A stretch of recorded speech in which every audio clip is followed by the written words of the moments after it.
When you think about the dawn of astronomy, about humanity's first real attempt to map the heavens, your mind probably goes to one place: Stonehenge. But you picture those giant stones silhouetted against a solstice sunrise? Or maybe you think of the Great Pyramids, monuments aligned with impossible precision to the cardinal points in distant stars. They built it in a desolate, forgotten corner of the Egyptian desert, and they left behind a message written in stona celestial code that we are only just beginning to crack. This is the story of Nabta Playa. It might just change how you see everything. For decades, these have been held up as the starting point for monumental architecture and celestial science. They are the opening chapters in the story of civilization. In 1974, a team of scientists led by American archaeologist Fred Windorf was navigating the harsh terrain of what was then a little-explored region of Egypt. They weren't looking for a lost civilization. Windorf was chasing a bold idea, searching for the prehistoric origins of pharaonic Egypt, far from the well-trodden banks of the Nile. One account tells of a Bedouin guide named Eid Marif, leading Windorf to a peculiar scattering of large stones he had found. Another version says Windorf's team just stumbled upon them while noticing pottery fragments poking through the sand. It's a vast, empty expanse of sand and rock, baked by an unforgiving sun. It's only about 4 meters across, made of several small, upright slabs with 4 pairs of larger stones that look like gates. It pointed directly to where the sun would have risen on the summer solstice, the longest day of the year. For the people of Nabta Playa, this wasn't just a celestial curiosity, it was a signal for survival. The summer solstice announced the coming of the annual monsoon rains that would fill the lake and turn the dusty basin into a temporary paradise. The stone circle was a calendar, a reliable tool that told them when life-giving water was on its way. Spread out across the landscape are other megaliths, long rows and clusters of standing stones that initially seemed random. It was until researchers like astrophysicist Thomas Brophy began to meticulously model the ancient sky that a controversial but breathtaking theory emerged. At that specific time in prehistory, the constellation would have appeared at its lowest point on the horizon during the summer solstice. A recurring astronomical event within the 26,000-year cycle known as precession. To track and mark such a slow, subtle celestial movement would suggest a long-term observation program and a grasp of cosmic mechanics that scholars once thought impossible for a Neolithic society. They created what was, in essence, a Stone Age computer. It was a calendar to predict the rains, a star map to navigate the desert, and perhaps a cosmic model to understand their place in the universe. Excavations have revealed this wasn't just an observatory, it was a sacred ceremonial center. And at the heart of its rituals was the animal that sustained its people, the cow. The question that remained was, why? Why invest generations of effort to build such a complex machine? The people who oriented their sacred sites to the stars and buried cattle in ceremonial tombs may have been the cultural ancestors of the pyramid builders. As Egyptologist Mark Lenner noted, you can't draw a simple, direct line from these stones to the Great Pyramids, but the cultural connection is compelling. Nabta Playa provides a kind of black genesis for the traditions and cosmic thinking that would later flourish along the Nile. Here we have a society of semi-nomadic cattle herders, living thousands of years earlier, who not only organized themselves into complex social groups, but also possessed a sophisticated understanding of the cosmos. They were pioneers, not primitives. They were building villages with planned layouts and digging wells while many of their contemporaries lived in much simpler arrangements. It allowed them to predict the seasons, navigate their world, and connect with the forces they believed governed their lives. It was a blueprint for order in a world of chaos. The stones of Nabta Playa are more than a calendar or a map. They're a testament to that timeless human drive to look up and wonder, to find our place in the cosmos. They show that long before the first pyramid was built, long before Stonehenge saw its first solstice sunrise, pioneering astronomers in Africa were already tracing the movements of the heavens. And as the climate changed and the Great Lake dried up for good, its people carried that knowledge with them. What else don't we know about our own story?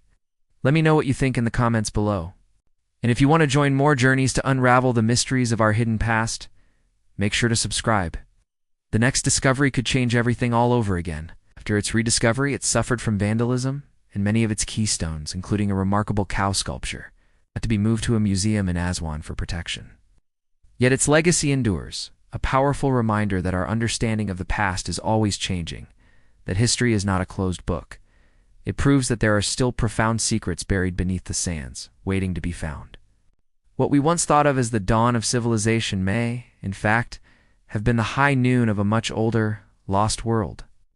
But a living story with new chapters still waiting to be unearthed, planting the seeds of astronomical and spiritual wisdom that would one day blossom into one of the greatest civilizations the world has ever known. They were creating what is arguably one of the world's first astronomical observatories at a time when the people of Britain were still thousands of years away from raising the first stones at Stonehenge. It suggests the foundations of Egyptian civilization weren't imported from elsewhere, but grew right out of the prehistoric cultures of the Sahara. Inside clay-lined stone-roof chambers, they found the carefully buried remains of cattle. In one of the most elaborate tombs, an entire young cow was laid to rest, its body oriented north to south, as if in a ritual sacrifice.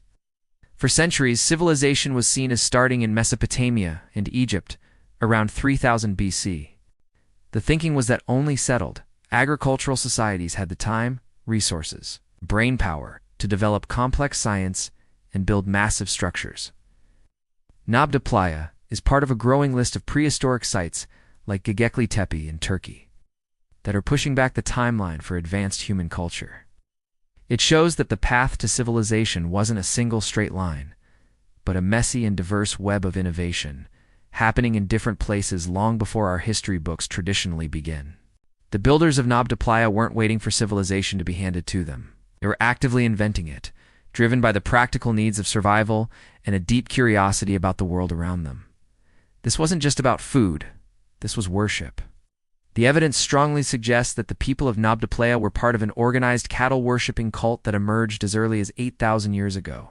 For a society completely dependent on their herds, cattle were everything: wealth, survival, and power. They were life itself. The answer seems to lie not just in science, but in something deeper. Proposed that the arrangement of stones was a map, not just of the sun, but of the stars. This let them time their migrations, gather at the lake when it was full, and likely celebrate the renewal of life. 3 of them, he argues, form a line that mirrors the 3 bright stars of Orion's belt. The other 3, he claims, correspond to the stars that form Orion's head and shoulders. This wasn't just a vague resemblance. Thousands of years later, as the Sahara began to dry out, and its people migrated towards the life-giving waters of the Nile, cattle worship would become a central pillar of pharaonic Egypt. The goddess Hathor, one of ancient Egypt's most important deities, is often shown as a cow or a woman with cow horns. The sacred Apis bull was worshipped as the living incarnation of a god. The bull symbol itself came to represent strength and divine kingship. Using software to rewind the celestial clock, Brophy showed that these alignments were most precise for a specific period, between 6400 and 4900 BC. This date range is a perfect match for the radiocarbon dates of ancient campfires found around the circle, linking the people who lived there directly to this cosmic blueprint. When archaeologists began to analyze its layout in the 1980s and 90s, they realized its simple appearance was deceiving. 2 of the main gates formed a line running almost perfectly north to south, while the other 2 formed an east to west line. Brophy and others have suggested that the larger outlying megaliths were also part of this grand celestial map, with sightlines corresponding to the rising positions of other major stars like Sirius and Arcturus. Brophy even put forward the highly speculative idea that the varying distances of the megaliths from the central circle were intentional, representing the relative distances of the stars from Earth.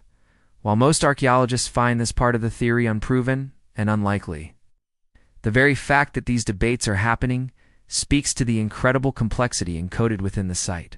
It was a compass carved in stone, but he quickly realized that couldn't be right. He knew this entire area was once a large seasonal lakebed. Each trip revealed another layer. They uncovered hundreds of hearths, tools, and intricate pottery. It was proof of the ingenuity of a Neolithic people who, without writing or metal tools, could build a monument connecting their lives on Earth to the grand cycles of the cosmos.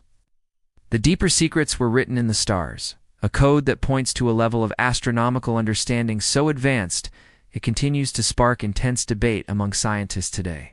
As researchers looked closer, they realized the calendar circle was just one piece of a much larger and far more sophisticated celestial map.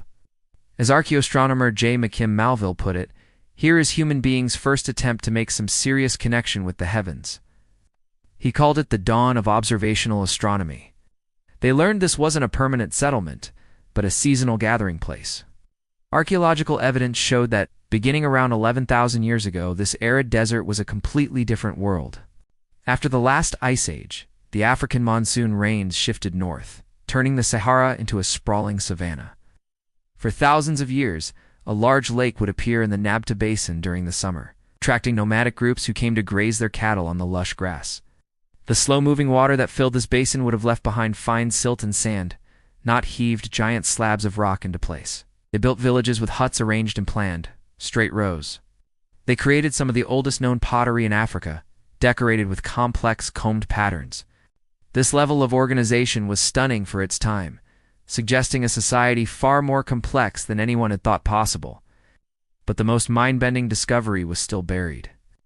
In the early 1990s, the team uncovered the centerpiece of the entire complex, a small but elegant circle of stones that would challenge the conventional timeline of astronomy. These stones were brought here, they were arranged, they were intentional. This is the last place on Earth you'd expect to find something that could rewrite a key part of the human story. And yet, hidden here are the scattered remains of what may be one of the world's oldest astronomical observatories. It was found almost by accident in the 1970s. A cluster of megalithic stones, arranged in careful, deliberate patterns that forced us to ask a profound question.